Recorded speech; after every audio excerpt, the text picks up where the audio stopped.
आपल्या तालुक्याचे ऋषीपुत्र, आपल्या तालुक्याची भूषण, या तालुक्याच्या विकासाचे शिल्पकार, महाराष्ट्र राज्यामध्ये मुख्यमंत्र्यांच्या पोलीसचा बरोबर असलेला माणूस, आपल्या सर्वांचे मार्गदर्शक, आजाद शत्रू,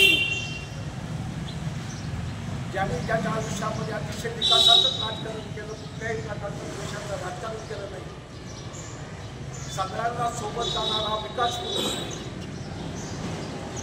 आपल्या तालुक्याचे भाग्य विचारले आदरणीय साहेब, अर्थात त्यांचं साहेब या नावाने तालुक्यामध्ये साहेब म्हणून सगळे एकमेव फक्त पितर साहेबच साहेब तेवढे एकटेच आहेत आणि माझ्या माहितीप्रमाणे इतका उंचीचा माणूस राज्यामध्ये होण्यासारखं नाही तर तालुक्यामध्ये तर नाहीच नाही. सर्व जाती धर्माच्या सर्व लोकांना सलोख्याने सातत आयुष्यामध्ये त्यांनी सोबत त्यांच्यावर साधारणपणे 60-65 वर्ष राजकारण केलं असेल.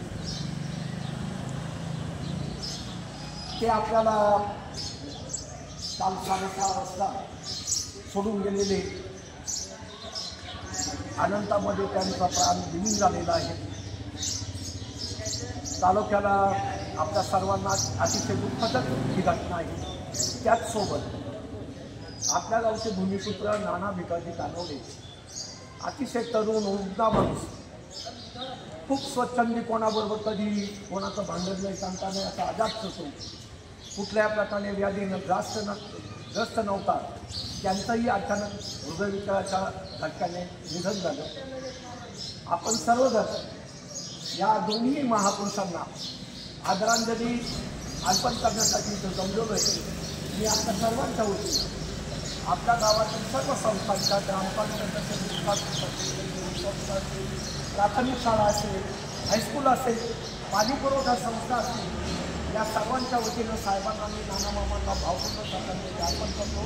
आपण आपल्या सर्वांना एक विनंती करतो की आपण जागेवर 2 मिनिटं उभं राहून अधिकाऱ्याला श्रद्धांजली अर्पण करा.